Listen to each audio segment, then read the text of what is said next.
And we're back with more News Talk Saga 960. So very glad you could join us on this edition of the Mark Petrone Show. Well, it's been a number of months since the convoy ended, but there is still a lot of concern, let's just say. In fact, in some quarters, there is still outrage over the decision to freeze the accounts of literally hundreds of people who are either sympathized with the convoy or actively participated in it. They're still wondering why it was that their accounts were frozen. Well, now we have one of the banks, one of the big five, Scotiabank, as a matter of fact, issuing a form of apology to one of the convoy organizers, in this case, Benjamin Dichter. And basically, what they're saying is, we're sorry about the frustration that was caused as far as it transpired. But they also did something else. They also pointed to the RCMP, which is to say, well, it was kind of their idea anyway. We have Benjamin Dichter on the show today, and BJ coming to us from Colombia, as a matter of fact, the country of Colombia. And so, Benjamin, you were given an apology of sort. You were sent an apology by Scotiabank for, I guess, the frustration, the inconvenience associated with being targeted for one of these bank freezes. Talk a little bit about what happened. Well, basically, at the time that the bank accounts were frozen, mine was one of many, about 300 people, if I'm not mistaken. I actually sent a letter to the president of Scotiabank and to the president of TD, asking for clarification and under asking for which law guided their decision to freeze our bank accounts, and explain specifically why it was done, and CC'd my lawyers on those emails. To Scotiabank's credit, they actually responded, and they responded on March the 3rd. And I kept that for a little while because I wanted to see how the government would act. And we saw them all trying to pass the hot potato, where the government was blaming the RCMP. The RCMP was saying it wasn't us. And then FinTrack saying, well, it wasn't us. And everybody trying to blame each other. And I thought, well, now is a good time to show that, well, according to one of the big banks, they seem to indicate, not explicitly, but they inferred that it was under the directive of the RCMP, or at least they seem to understand it that way. I figured now is a good time to explain to everybody, while they're all trying to toss around the hot potato and say it wasn't me, say, well, here's the banks weighing in. Now what do you think, right? Yeah, absolutely. Scotiabank, and I'm going to read part of the story. I actually wrote the story for your publication, the National Telegraph. Scotiabank is the first of the big five banks to issue an apology over the freezing of bank accounts belonging to a trucker convoy protesters. In an email from the office of the CEO of Scotiabank, Brian J. Porter, asked protest spokesperson Benjamin Dichter to please accept our sincere apologies for the frustration and inconvenience this situation may have caused, and thank you for your patience while we prepared our response. It goes on to say, I don't believe the banks went out of their way to target clients. This is your quote. I believe it came from somewhere else. They didn't do it on their own accord, Dichter said. Okay, so I know you're not giving the banks a pass here, but in a way you're saying that they were unwilling accomplices. Is that right? Yeah, I mean, I'm not somebody who's normally sympathetic to banks. I mean, we all have good and bad relationships depending on what we're doing. But at the same time, the global banking industry, not just in Canada, in the finance world, has been complaining about excessive government overreach and government regulation. And well, maybe this is just another case that steelmans their argument that here we have a group of people who are not charged with any crimes, we're not arrested, we're not nothing, but it seems to be, if what they're telling me is the truth, that they felt that they had no choice and acted under the directive of the government, the RCMP. I don't know, but let's find out, right? So I thought that was it was just very interesting to me that, and again, to their credit, TD didn't even bother to respond. So to the credit of the CEO of Scotiabank, for he or having his staff, whomever, at least responding to the inquiry. So that's a good step in the right direction as far as I'm concerned. Yeah, and I guess it would be great to get the RCMP to kind of weigh in on this because they've been getting it from all sides. Of course, the That's government right. had blamed the RCMP for giving them the advice that led to the Emergencies Act being implemented, if you want to say, or imposed on the people of Canada for the first time ever. And then you had Brenda Lucki, commissioner of the RCMP, saying, well, no, we didn't tell the government to impose the Emergencies Act. And so you have a bit of a divergence of opinion there. And so the government is trying to basically use the police as an excuse for why they did what they did. The RCMP says, well, no, we didn't tell you guys to do it. And then the Ottawa police weighed in as well and said, well, we didn't tell you to do it either. And now you have the bank saying, well, freezing the accounts wasn't our idea. In fact, we unfroze them first opportunity. As soon as we were given the go ahead by the RCMP, then we unfroze them. So this is the weird part, right? They didn't actually came out and say, yeah, we froze the accounts. They said we unfroze them and we were quick about it. Exactly. So exactly what happened here. They're using very, very careful language designed to absolve themselves of any blame. Of course. But somebody's got to wear it. And it seems this time, Brenda Lucki and the commissioner of the RCMP is not that eager to say, yeah, all right, it was our fault. It was us. We asked for it. And we also ordered the freezing of the accounts. So everybody's kind of playing pass the buck here, aren't they? Because they know they're all in a lot of trouble, and this is not going away anytime soon. They think we're all going to stop asking these questions and pushing forward. They are sorely mistaken, because there are a lot of people across the political spectrum, by the way, but a lot of people of significant wealth and influence and power who are not happy that the fact that the government went to this level. And if they think, the bureaucrats think, that they're going to be able to hide from that, they're not. And the more they try to pass the buck, the worse it's going to be for them. So let's take the case of the RCMP, for example. Okay, let's assume the RCMP did request that financial institutions freeze all the assets. And again, not just bank accounts, credit cards, lines of credit, corporate accounts, everything got frozen by everybody who had absolutely every means of transacting.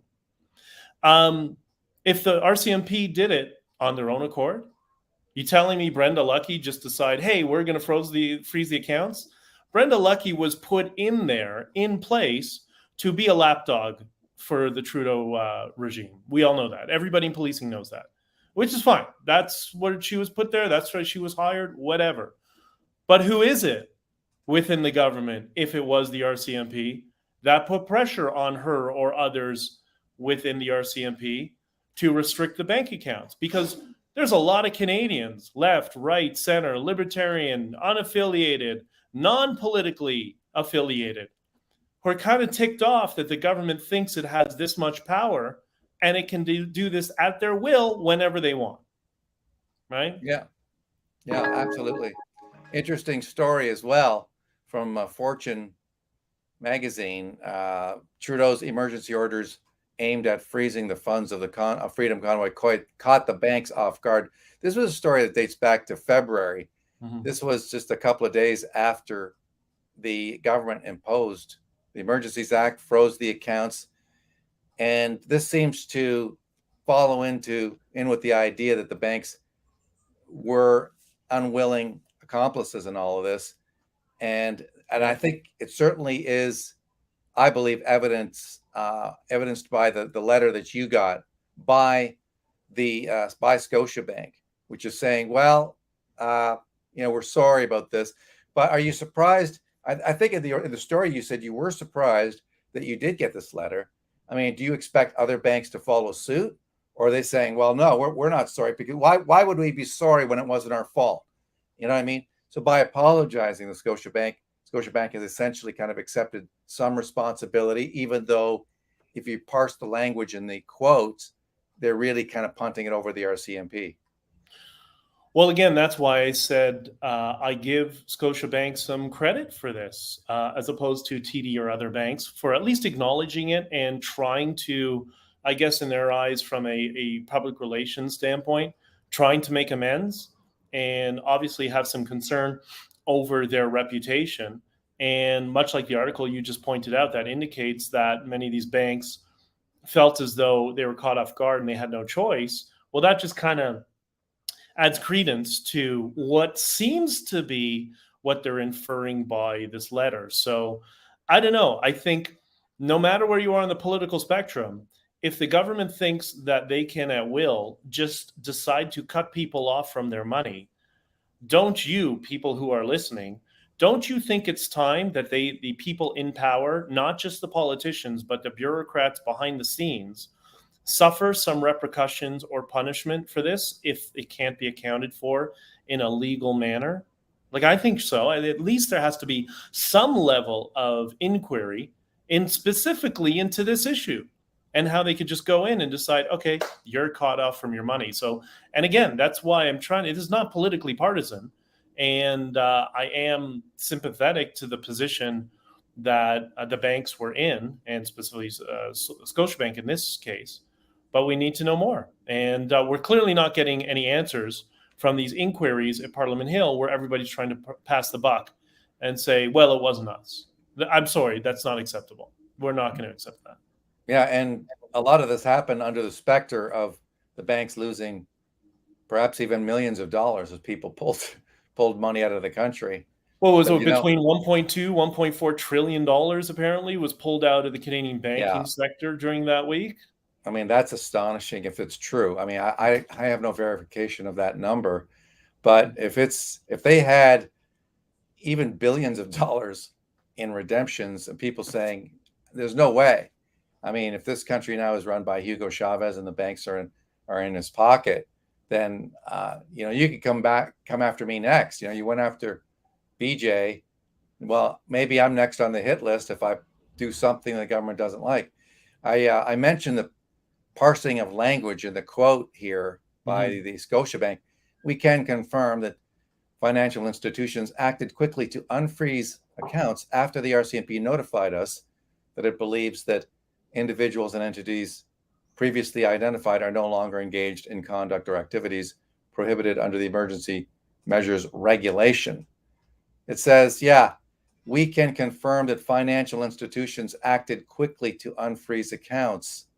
Well, who are they speaking for? I mean, is the Scotiabank speaking for all the banks here? Or are they speaking for themselves?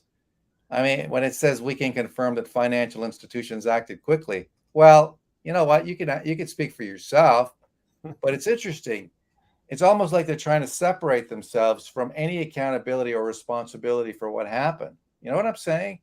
This is the tenor of the language here, and they didn't talk about we only froze the accounts after the police asked us. They just said we were quick to unfreeze them. Well, if they were quick to unfreeze them, I guess they're the ones who froze them in the first place. I mean, They were quick to freeze them as well. yeah, I mean, after they were asked.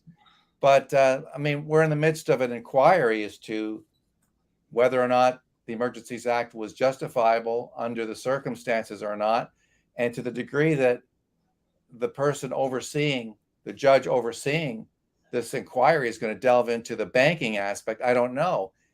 To what degree is that part of all this, or is it just about declaring the Emergencies Act, not so much the impact financially speaking on everybody else? I don't know, but I think it's a huge question, because I think the banks are still scrambling in the aftermath of what happened, the freezing of the accounts, the Emergencies Act, still kind of scrambling to do damage control. Fair?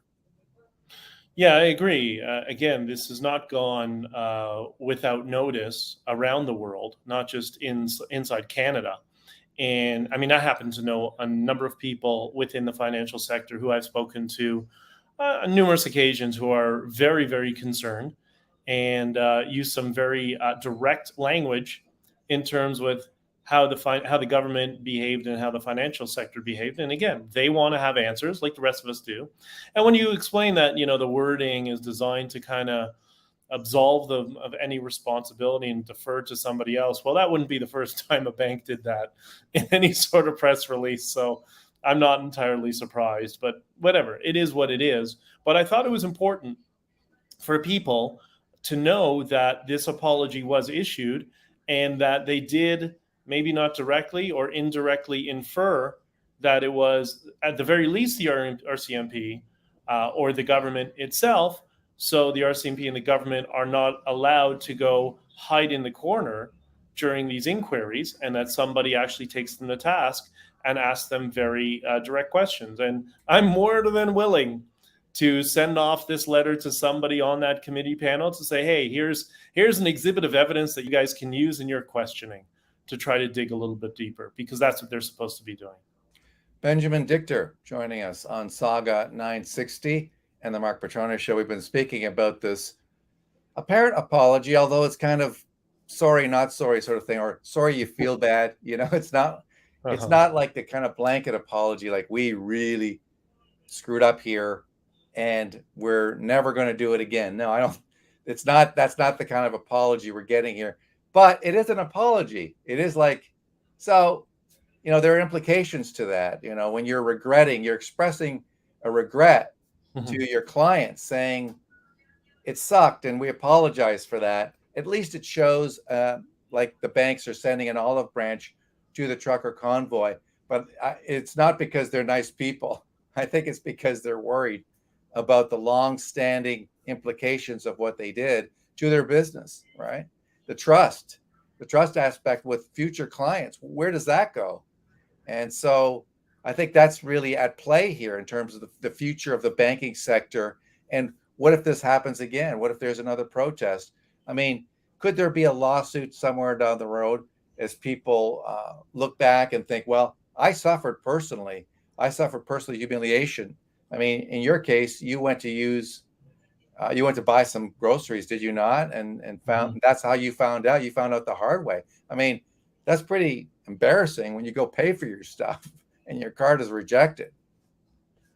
Yeah, exactly. But at the same time, what do we expect? We've seen this government go tyrannical in just about every area of governance. Why not for the financial sector? And that's also why people like, if you know who Anthony Pompliano is, like you and I talk periodically about Bitcoin, as he described Justin Trudeau as the chief marketing officer for Bitcoin, because now he's laid the case that, all right, well, they can turn off your banking at any time, cut you off from your money. From their perspective, it's just money that they allow you to use, as long as you have the right political opinion. And well, Bitcoin doesn't suffer from that. And that's why there was a huge march into Bitcoin from a lot of people who are newbies. I get so many emails and inquiries, and you've been in our Twitter spaces too. When people are all newbies, they listen, I don't trust the government anymore. I need to have an additional hedge. I'm not going to put all my money, but I can put a little bit in just for emergency keeping sort of thing. Well, that's all thanks to Justin Trudeau destroying the reputation of the Canadian banking sector. So thank you. And that's why, again, I sympathize with Scotiabank, a public company. They have shareholders. They have a reputation that's important. And trust amongst their clients is very, very important. And now they're caught between a rock and a hard place. Are they a nationalized institution that works at the behest of the government, or are they a private organization that is going to serve its clients and the free market? I don't know. Yeah, I think a lot of the business that they had is gone for good. I don't see people going back to Scotiabank who pulled their money out, and that certainly applies to all the other banks. Well, yeah, not just Scotiabank. I mean, all the others and the ones that didn't respond, right? Yeah. That just felt that they can just ignore it and move on. Not my problem. Okay. Yeah, there was this story as well. Almost $6 million in Freedom Convoy money captured as months-long injunction ends. This story dates back to May the 3rd.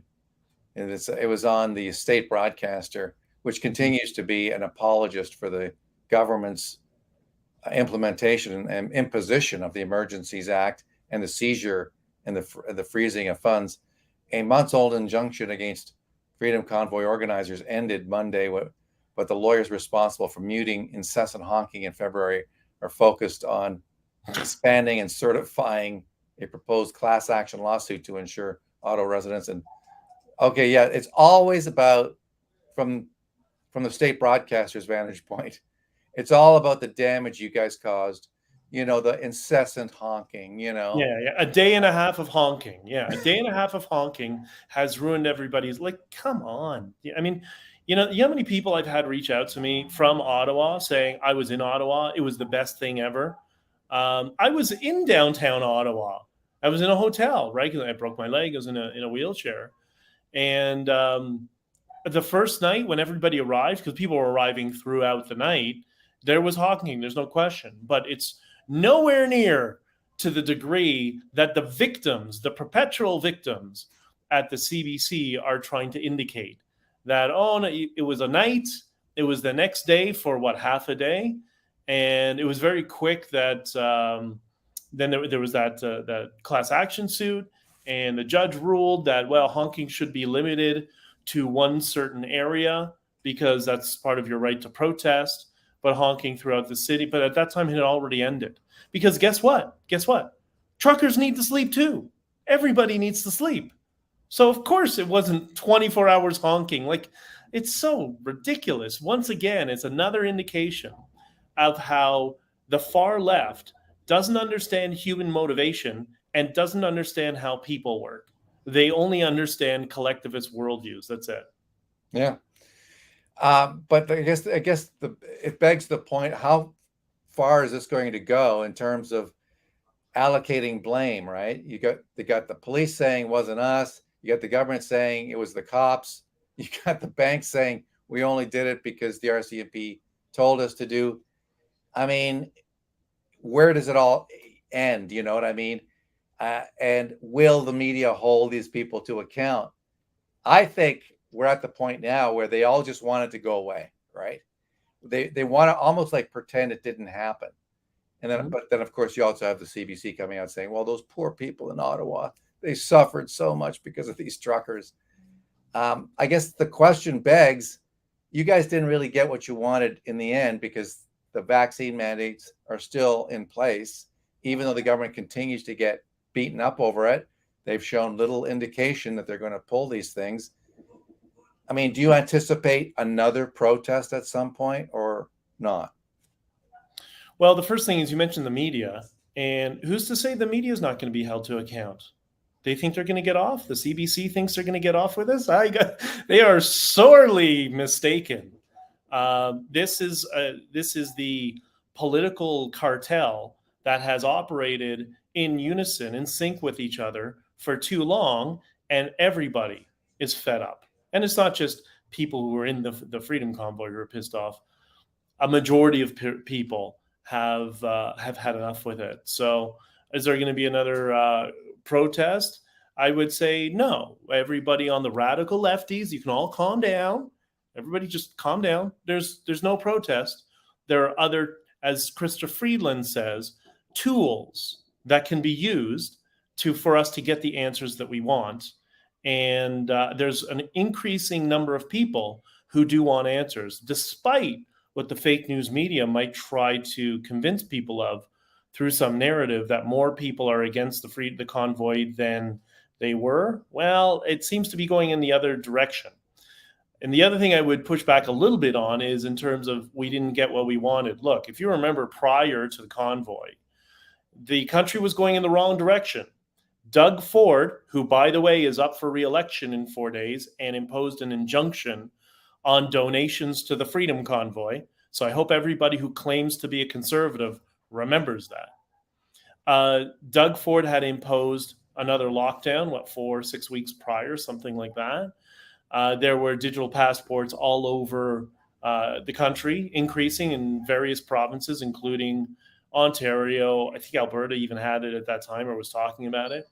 And we were discussing, having more booster shots and more, restrictions on freedom.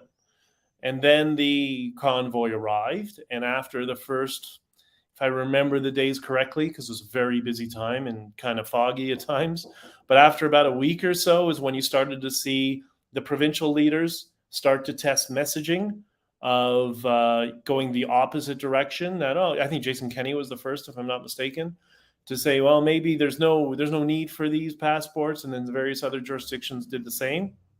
And then ultimately, what did they do? They dropped the provincial COVID passports. They dropped the mask mandates, not immediately. They rolled it out slowly. That's why I was putting all over Twitter, hashtag, every time they would do that, hashtag nothing to do with truckers, eh? So we went in the complete opposite direction. And the only fools who hold on to this ideological belief are the extremists in the federal government, which would be Trudeau and Jerry and Omar. I mean, extremists is the only way to describe them, because they never even factor what is the opposition or what do other Canadians other than themselves think, because they're authoritarian monsters. So the only direction they can go is in one direction. And I predict it's going to ruin their political careers. It's ruined Trudeau's career all over the world. I mean, what's he, a 15% approval rating in Canada, if I'm not mistaken? That's the number they're always trying to hide, the CBC's trying to hide. If he had any sort of moral value whatsoever, he would have already resigned at this point with such a low approval rating. He gets mocked all over the world. He gets called blackface everywhere he goes, except for downtown Toronto or downtown Ottawa, or I guess downtown Vancouver, but I think even they are not so happy with him now.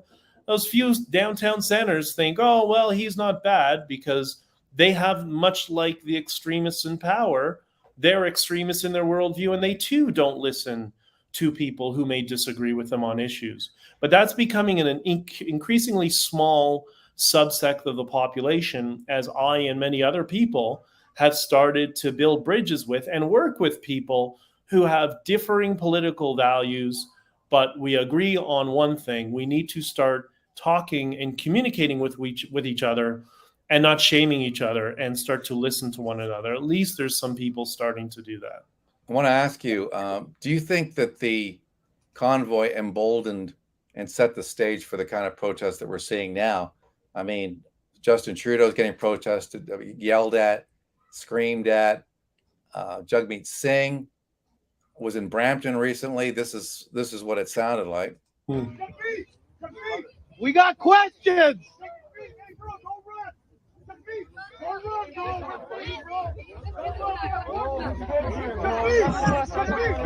Who's starting anything? Don't get out of your head, bro. Don't say that out loud. Hey, yo, don't be mean. No, we got questions. We got questions, man. Running Fudger thing. That's what you mean. Fudger thing. Questions, bro. Fake meat and flat meat. The wrong kind. Jagmeet, I'm wearing a mask, bro. You gotta respect me. Hey, Jagmeet, don't sell out, bro. Don't sell out. Where you going? Where you going, pussy? Okay, so I hear they're all calling him Sellout Singh. Sellout Singh.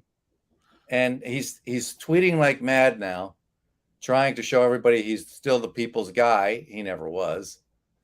But to me, this is a continuation of the convoy. What do you think?